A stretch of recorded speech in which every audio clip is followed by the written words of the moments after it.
ನಟಿ ರಾಖಿ ಸಾವಂತ್ ಸಂಕಷ್ಟದ ಪರಿಸ್ಥಿತಿಯನ್ನ ತಂದುಕೊಂಡಿದ್ದಾರೆ. ಇಷ್ಟು ದಿನ ತನ್ನ ಪತಿಯ ವಿರುದ್ಧ ದೂರು ನೀಡಿ ಜೈಲು ಸೇರುವಂತೆ ಮಾಡಿದ್ರು. ಇದೀಗ ತಾನೇ ಜೈಲು ಸೇರುವ ಪರಿಸ್ಥಿತಿಯನ್ನ ನಿರ್ಮಾಣ ಮಾಡಿಕೊಂಡಿದ್ದಾರೆ.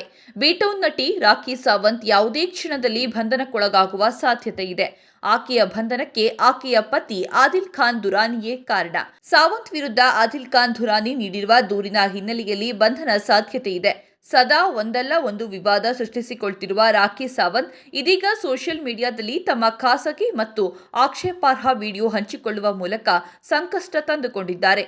ಇದಲ್ಲದೆ ರಾಖಿ ಸಾವಂತ್ ಕೆಲವು ಮಾಧ್ಯಮಗಳಿಗೆ ತಮ್ಮ ವಿಡಿಯೋಗಳನ್ನು ಸಹ ನೀಡಿದ್ದಾರೆ ಎಂದು ತಿಳಿದುಬಂದಿದೆ.